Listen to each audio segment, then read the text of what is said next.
in building the card 1.4, for the body of the rocket. The cardboard was measured, cut, and pasted. The final height is 110 centimeters, and the width is 41 centimeters. Holes were punched to fit in the parts of the robot like interconnect with motors and sensors. For attaching the parts of the robot, the researcher made a paper cable and a color sensor for the entrance of the cable. It is made up of a large motor, wheels, and parts from Lego, Lanscape, set. Then the PGQ controller with the program, the sensor for the filter, and the Lego motor that will pick up the broken attach. The researcher also built a black cardboard so that the sensor can easily Pwede nyo pong itry later. and the same cardboard will act as a part to get the paper easily. In testing the robot, the test for the type of paper, intermediate and one paper were inserted one at a time, and PUB 1.0 and the researcher of some paper. The PUB 1.0 will receive the paper smoothly.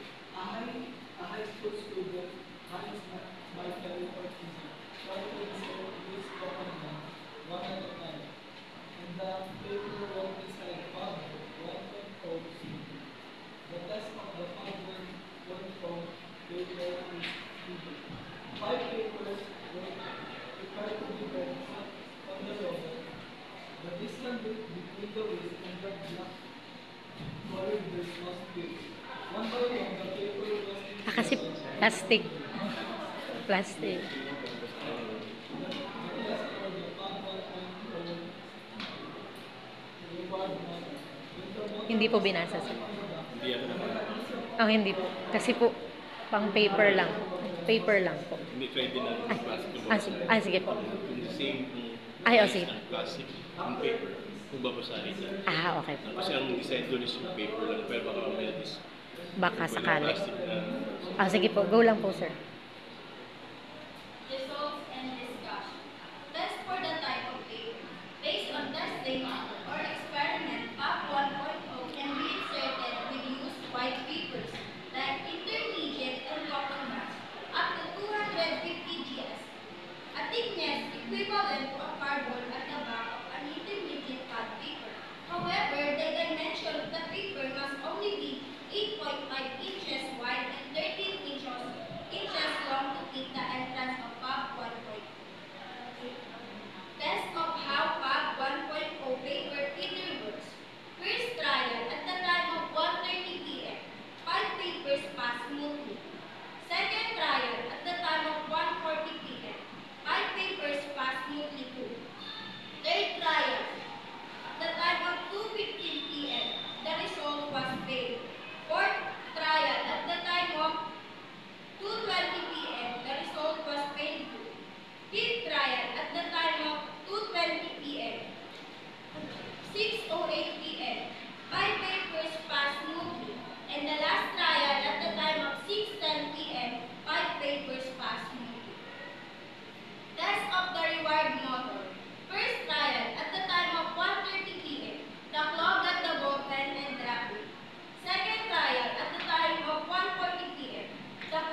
So dapat din walang staple wire, di ba? Hindi niya- Apo.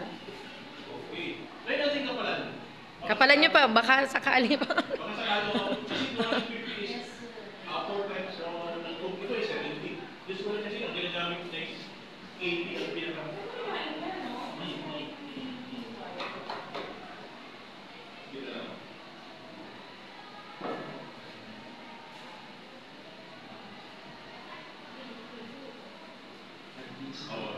Naging, So, up to 250. G. Ah. Ay, ako na din. Kaya, kaso mahirap na po siya.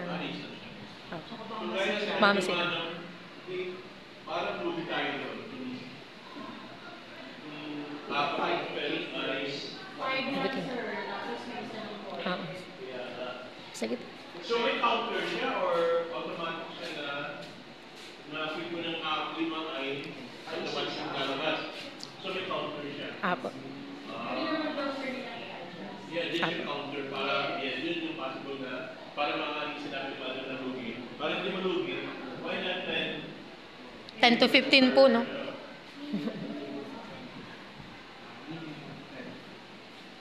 Kasi sabi niya, the store paper will be project is like connection of particles. So, kung halimbawa, loading ng papers, kasi ang junk shop is per kilo or kardakdal. Tama.